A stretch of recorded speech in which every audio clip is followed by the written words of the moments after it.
Você sabe quais são as novas perspectivas para o diagnóstico laboratorial da leishmaniose visceral? Você não sabe? Então fica comigo que a gente vai discutir hoje e você vai ficar por dentro de tudo.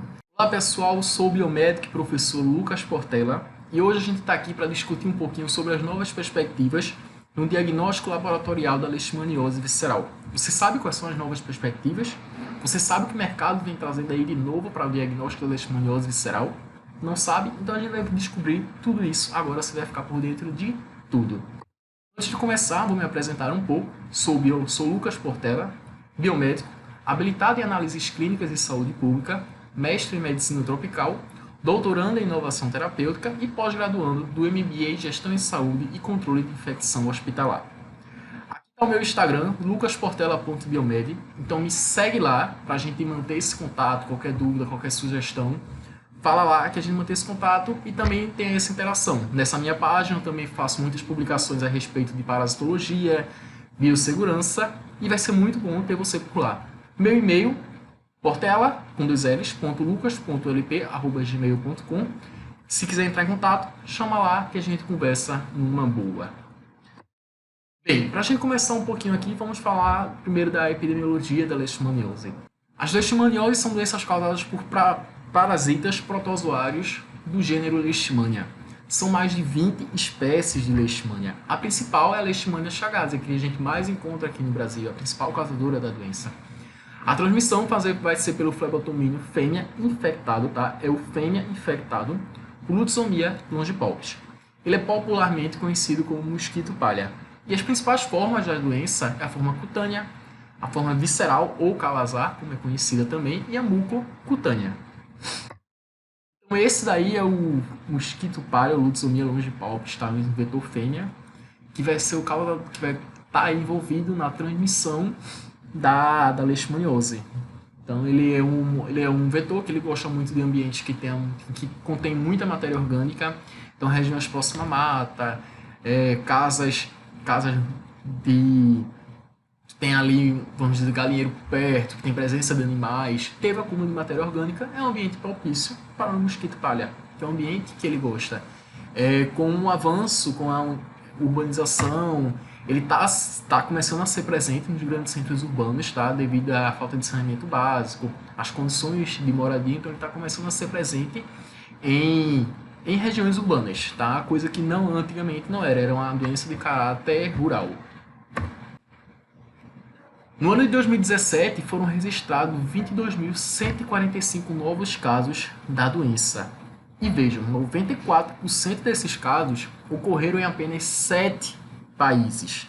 Então, são 22.145 novos casos. Vejam que número absurdo, um número muito alto. E 94% ocorreram em 7 países. Que países são esses? Etiópia, Índia, Quênia, Somália, Sudão do Sul, Sudão e Brasil. Gente, o Brasil está aí também presente nesses 7 países. Aqui a gente consegue observar um pouquinho a distribuição da leishmaniose, tá, no mundo, da leishmaniose visceral, no ano de 2016. A gente vê aqui, ó, Brasil em destaque, aqui nessa região daqui da Ásia, região da África, e isso é preocupante, tá? Se de 7 países, mais de 22 mil casos ocorreram em 7 países, o Brasil está entre esses países, o Brasil está se destacando aqui na notificação desses casos. No continente americano, a leishmaniose visceral é endêmica em 12 países. Entre 2001 e 2017, foram registrados 769 novos casos da doença. Tá? Então, entre os anos 2001 e 2017, foram registrados mais de 59 mil novos casos da doença. E veja que interessante, 96% desses casos foram registrados no Brasil. Então a gente vê aqui, nesse meu slide anterior, que em 2017 foram mais de 22 mil casos que ocorreram em 7 países, 94% desses casos. Aí aqui eu volto para cá e a gente vê que no continente americano, entre os anos de 2001 e 2017, foram registrados mais de 59 mil novos casos. E 96% desses casos foram registrados aonde? No Brasil. Como está essa distribuição no Brasil? Bem, a região Nordeste é a região que mais se destaca no número de casos. Veja essa imagem aqui que eu botei em um período de 2003 a 2017, como está a distribuição da doença no Brasil. E a gente observa que a grande concentração de casos está ali, ó, sempre no Nordeste brasileiro. E isso é preocupante. Claro, as condições climáticas, as condições de moradia, tudo vão influenciar na epidemiologia da doença. Mas a gente vê que na região Nordeste, no Brasil, é que mais se destaca. E qual a sintomatologia dessa doença? Primeiro de tudo, eu falei das formas clínicas, mas nós temos focando aqui na forma visceral, ela vai se destacar muito por conta da febre, tá? Perda de peso, uma hepatomegalia, ou seja, um aumento do fígado, uma esplenomegalia, um aumento do baço, anemia. Em resumo, ela vai ser o comprometimento de órgãos internos. Então, por isso que a leishmaniose visceral ela é tão preocupante. A leishmaniose tegumentar ela vai apresentar ali lesões na pele, com bordas endurecidas e levantadas. Então, isso vai ser de fácil diagnóstico, tá? De mais fácil diagnóstico comparado à leishmaniose visceral.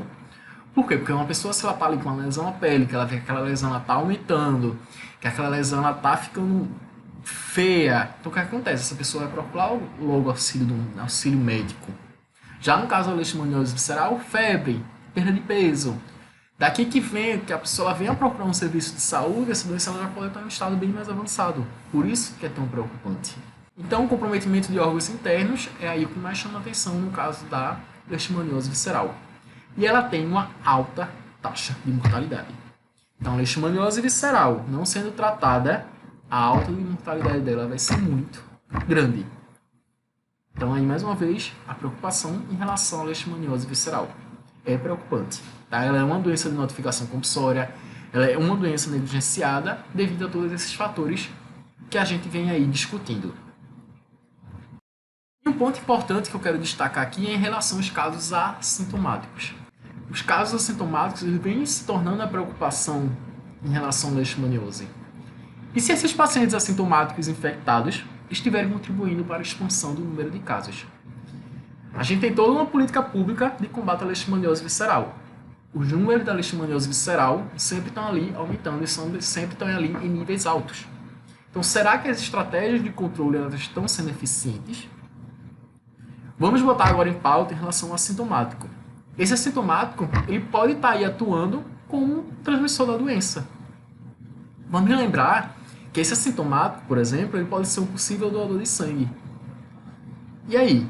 Hoje no Brasil não tem nenhuma política pública em relação à testagem de leishmaniose nos bancos de sangue.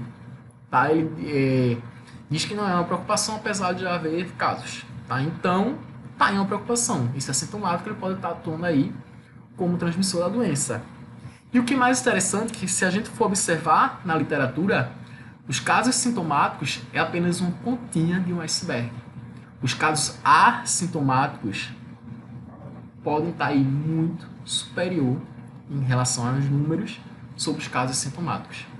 E o tratamento? Bem, o tratamento ele é gratuito, o tratamento ele é disponível pelo Sistema Único de Saúde, porém é um tratamento bastante tóxico. É um tratamento bastante demorado. O paciente ele precisa ir todos os dias no posto de saúde receber a dose do medicamento. Então isso termina muito incômodo para o paciente, além de todas as reações adversas.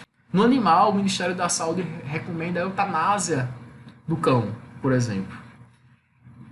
Lembrando que é uma doença de notificação compulsória, ou seja, independente de ser apenas uma suspeita, ela precisa ser notificada. É suspeita, a gente investiga. Vamos ver aí qual vai ser o desfecho. Foi confirmado? Manda esse paciente para tratamento, já começa aí toda a dinâmica terapêutica desse paciente. Não é suspeito? Beleza.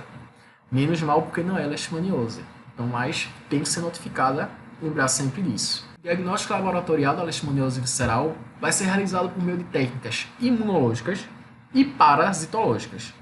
O diagnóstico imunológico vai se basear na detecção de anticorpos anti-leishmania.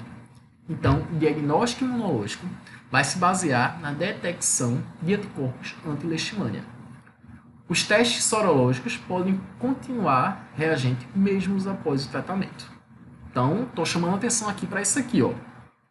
A gente está ali aplicando um teste imunológico desse paciente, a gente pegou esse paciente, Esse paciente está com os sintomas da doença, da leishmaniose, apliquei um teste imunológico, dei o reagente, beleza, aí eu já tenho quase 99% de certeza que é leishmaniose. Porém, esse paciente, após o tratamento, ele pode continuar dando reagente. E é importante lembrar também, mais uma vez, que testes reagentes sem nenhuma sintomatologia, o tratamento ele não é permitido. Então, por quê? Porque se o paciente ali deu reagente, será que esse paciente já não teve a doença e foi curado? Será que esse paciente está em uma fase assintomática? Será que esse paciente já teve algum momento na vida o contato com o parasito? Por isso, os testes de reagentes, sem nenhuma sintomatologia, não é recomendado tratamento. É proibido o tratamento. Porém, lembrando de toda a questão do assintomático que a gente discutiu aqui.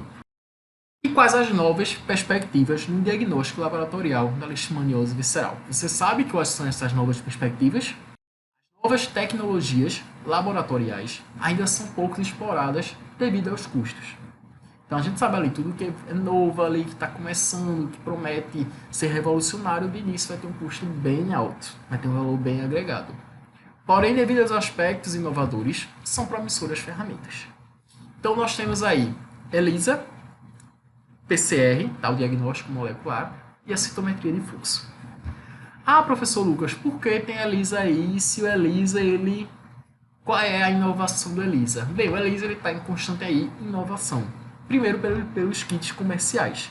As empresas elas vão estar lançando cada vez mais kits comerciais de ponta, que vai prometer ali um diagnóstico mais rápido, um diagnóstico mais fidedigno, além dos centros de pesquisas, que vão estar ali fazendo novos protocolos para diagnóstico da leishmaniose.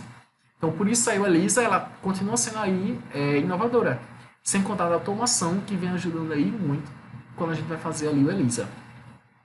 Diagnóstico molecular, show de bola também, porém tem um custo aí bem agregado, em valor alto. A citometria de fluxo também vem aí ajudando nisso, tá? Igual a PCR, tem um valor agregado, porém ela vem ganhando força e promete ser promissora no diagnóstico da leishmaniose visceral. ELISA. O ELISA vai se basear aí na reação antígeno-anticorpo, tá? Então a gente tem ali os nossos pocinhos, onde a gente primeiramente vai sensibilizar com o antígeno. Então, a gente sensibiliza com o antígeno, bota em incubação. Depois do período da incubação, que esse período vai variar de acordo com o protocolo que você está utilizando, você vai adicionar ali um anticorpo, que no caso o anticorpo é a amostra do paciente, que se é um paciente que está com a doença, ele vai ter presença ali do anticorpo na amostra dele. Então adiciona ali um anticorpo, bota na incubação, depois adiciona ali um conjugado e depois o substrato, que é o que vai dar ali a coloração nesse meu ELISA. Então, estando o reagente, todas as peças ali, vamos dizer assim, peças que eu utilizei ali no meu ELISA vão se encaixar e vão formar a coloração, como vocês podem ver aqui nessa imagem. Aqui do fundo é uma placa de ELISA, essa é uma placa própria que eu fiz, onde a gente observa que teve ali uma reação. Os kits comerciais, ele vem ganhando força aí pela praticidade, pela maior agilidade em relação à entrega dos resultados. Já protocolos in-house, protocolos feitos pelo próprio laboratório, feitos em centros de pesquisas, vai ser mais demorado, vai ser mais elaborado, vai ser um protocolo mais artesanal, vamos dizer assim. A automação está ganhando força aí, é o que ajuda a gente muito, principalmente nas lavagens do ELISA. Quem faz ELISA sabe da dificuldade que a gente tem. De estar lá com a pipeta, tirando a amostra, lavando a placa, fazendo todo esse processo de lavagem. E isso demanda um tempo muito grande. Então a automação, a gente bota uma plaquinha lá, ela lava toda a placa já sai seca, a gente não precisa lá estar batendo a placa para aquela placa poder secar, não tem nenhum resquício ali. Na automação, nessas lavadoras de ELISA, ela já entrega a placa seca. A gente bota nessas amostras e a placa já vem ali sequinha. As pipetas multicanais também são maravilhosas, tá? Que a gente vai fazer a distribuição, o plaqueamento. Se tiver uma pipeta só, vai ser bem trabalhoso. Com a pipeta multicanal, a gente já consegue replicar ali as amostras em toda a nossa placa com a maior agilidade. E eu botei esse leite molecular aqui, vocês devem estar perguntando, por que tem um leite molecular aí? Bem, no protocolo que eu utilizo do ELISA, é um protocolo in-house que eu desenvolvo aqui no laboratório, abrindo aspas, que é um laboratório de pesquisa, que eu faço o diagnóstico da leishmaniose visceral. Aqui nos antígenos, A gente botou os antígenos, fixou esses antígenos na placa. Mas a gente precisa preencher esses espaços aqui entre um antígeno e outro. A gente precisa fazer com uma forma de que não haja uma ligação inespecífica nessa minha placa. Então isso a gente consegue fazer com leite. Lembrando que tem que ser um leite dessa determinada marca, desnatado. Se a gente utilizar outro leite, ela não vai funcionar muito bem. Então a gente utiliza leite aí, muitas pessoas utilizam leite também em outras técnicas laboratoriais, mas no ELISA a gente utiliza leite para evitar essa ligação inespecífica, ou seja, dar um resultado ali que não seja verdadeiro. Então, como leitura, eu indico esse artigo aqui, tá, que eu botei aí, vocês anotem o nome desse artigo, tá, ele está disponível, não é um artigo pago, que ele vem trazendo um novo protocolo de ELISA, ele traz aí um protocolo de ELISA bem interessante, um protocolo aí que pode ser usado, e que é um protocolo assim que é um protocolo in-house, tá? Não é um protocolo comercial, então ele é um pouco mais trabalhoso. Porém, é um protocolo que eu indico, bem legal para o diagnóstico da leishmaniose visceral. PCR, né? O diagnóstico molecular que tantas pessoas aí discutem, que promete ser aí a revolução dos laboratórios. PCR é a reação em cadeia de polimerase. Ele permite realizar várias cópias de um segmento específico de DNA. Como assim? Por exemplo, eu coleto sangue de um paciente, desse sangue eu faço a extração de DNA e na minha PCR, na minha preparação da PCR, eu consigo induzir ela e dizer, olha, eu quero que você replique essa sequência de DNA aqui, tá? Esse segmento que é o DNA, por exemplo, da leishmania, do parasito da leishmania. Então eu consigo identificar esse DNA e daí eu consigo dizer se esse paciente está com presença do parasito ou não ali. Tem presença de DNA do parasito nesse sangue desse paciente. E quais as vantagens aí do diagnóstico molecular? Primeiro é a velocidade no diagnóstico. Você fazendo o protocolo bem amarradinho, depois que se pega a prática dentro do laboratório, você consegue aí ter um resultado bem interessante em um curto espaço de tempo. Então ele aí vai ter uma sensibilidade muito boa e a gente pode aplicar ele em vários tipos de amostra, como por exemplo sangue. Tem também artigos aí que relatam em relação à urina, que ele consegue fazer esse diagnóstico por meio da urina. E a desvantagem é que precisa-se ter um treinamento muito grande nas equipes. Treinar bem essa equipe, porque o PCR ela é muito, vamos dizer assim, muito sensível, qualquer coisinha ela vai dar alterado, qualquer coisa ela vai alterar. Tem que se ter uma estrutura diferenciada, tá? A gente não pode fazer, por exemplo, uma extração de DNA em uma bancada comum. Tem que ser feito em uma cabine de fluxo para evitar a contaminação desse DNA. Então tem que se ter essa estrutura aí diferenciada. E uma desvantagem também é a facilidade de contaminação. Qualquer motivo, qualquer erro, qualquer pipetagem diferente, ela pode ser aí facilmente contaminada. E assim, existem vários tipos diferentes de protocolos de PCR. É convencional e a PCR em tempo real. A PCR convencional ela vai ser mais elaborada, ela vai demandar um tempo um pouquinho maior. Ela vai ter uma duração maior. E existem várias etapas dela. Tem a etapa de pré-PCR. Primeiro tem a etapa de extração de DNA. Depois a etapa de pré-PCR, que você vai misturando ali os seus reagentes, a sua ataque polimerase. Depois dessa parte, a gente vai para o termociclador. Então, bota ali a amostra no termociclador, que ela vai ser submetida a temperaturas diferentes para ver o anelamento, todas aquelas questões da biologia molecular do termociclador. Depois que sai do termociclador, a gente ainda faz uma corrida em um gel de agarose, por exemplo, para a gente conseguir visualizar as bandas. E depois dessa corrida no gel, a gente faz a visualização em uma luz UV, ou em um equipamento específico. Então a gente vê que é bem mais elaborada. Já a PCR em tempo real, ela vai ser mais rápida. Podemos observar a reação ocorrendo em tempo real. A gente faz a parte de pré-PCR e no equipamento, enquanto ele já está ali fazendo a termociclagem do equipamento, a gente já vai conseguindo ver ali o que é que está acontecendo naquela minha reação. Então ela é bem mais rápida, a gente não precisa de corrida no gel, a gente não precisa visualizar esse gel em uma luz UV. Ela vai ser mais rápida e vai ter uma sensibilidade muito boa, vai ter uma sensibilidade muito melhor do que a PCR convencional. Se a PCR convencional ela já pega níveis baixos de DNA, a PCR em tempo real ela vai pegar níveis mais baixos ainda, níveis quase ali próximo a zero daquela minha amostra da presença do DNA na amostra. A PCR convencional, eu faço preparar ali dos meus componentes na minha pré-PCR, ponho no termociclador, desse termociclador eu faço uma corrida no gel e depois visualizo esse gel em ultravioleta. Já na PCR em tempo real, faço ali o preparo das minhas amostras e ponho ali um termociclador, que já vou acompanhando aqui na própria tela do equipamento, em um computador acoplado ao equipamento, o que está acontecendo ali com minhas amostras. Como leitura de artigo, eu indico esse artigo aqui para vocês darem uma lida, de Felipe Dantas Torres, que ele fala aí sobre uma técnica de PCR que foi otimizada, tá? De PCR em tempo real, e é um artigo bastante interessante que eu super indico para os meus alunos também. Agora vamos falar um pouquinho aí sobre a citometria de fluxo, né? O que é a citometria de fluxo? Na minha graduação eu lembro ter ouvido pouco falar aí de citometria de fluxo. A citometria de fluxo vai permitir a avaliação de células e partículas em suspensão em meio líquido. Na citometria de fluxo, a gente vai preparar essa suspensão aí com a minha amostra. Essa suspensão vai ser preparada de acordo com o protocolo. E quando a gente vai encaixar, a gente encaixa esse meu tubinho com essa suspensão no equipamento.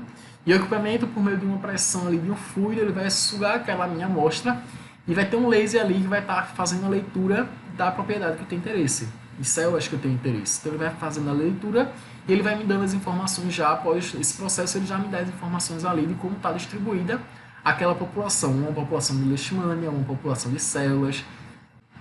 Vai ter o meu preparo de fluido aqui na minha amostra, isso vai variar de acordo com o protocolo. A gente vai encaixar esse tubinho aqui, tem uma espécie de uma agulha aqui que vai fazer a sucção desse meu fluido que tem dentro do tubo. E esse fluido ele vai passar por aquele meio de suspensão, o laser vai fazer a leitura e ele vai me dar esses gráficos aqui.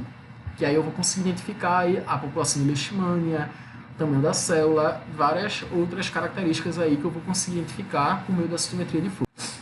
Vantagens: análise de vários parâmetros ao mesmo tempo. Então esse equipamento ele pode me dizer ali informações sobre a leishmania. Eu posso querer saber ali como é que está a resposta imunológica desse indivíduo. O equipamento ele vai me fornecer informações importantes, tá? De forma rápida, maior precisão nos resultados e separar ou isolar partículas de células. Isso vai ser bem interessante, principalmente na pesquisa. As novas ferramentas elas parecem ser complexas e longe da realidade de um laboratório clínico. Vocês podem estar pensando aí, uma PCR em tempo real, uma PCR convencional, eu nunca vou botar em meu laboratório, nunca vai ter em meu laboratório. Uma citometria de fluxo, nossa, puxa, não vai ter. Aí eu pergunto a vocês, e se essas ferramentas estiverem no seu laboratório amanhã? Você saberia trabalhar com elas?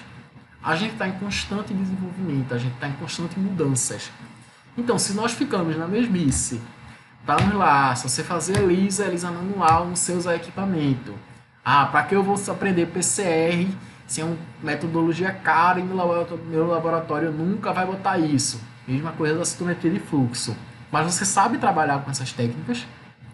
Pode não ter no seu laboratório, mas e se amanhã um laboratório de ponta lhe chamar para você trabalhar nele? Você vai saber trabalhar com essas técnicas? Então, já seguindo aí para a nossa reta final, processar esse pensamento aqui para vocês ficarem pensando, estamos em constante evolução.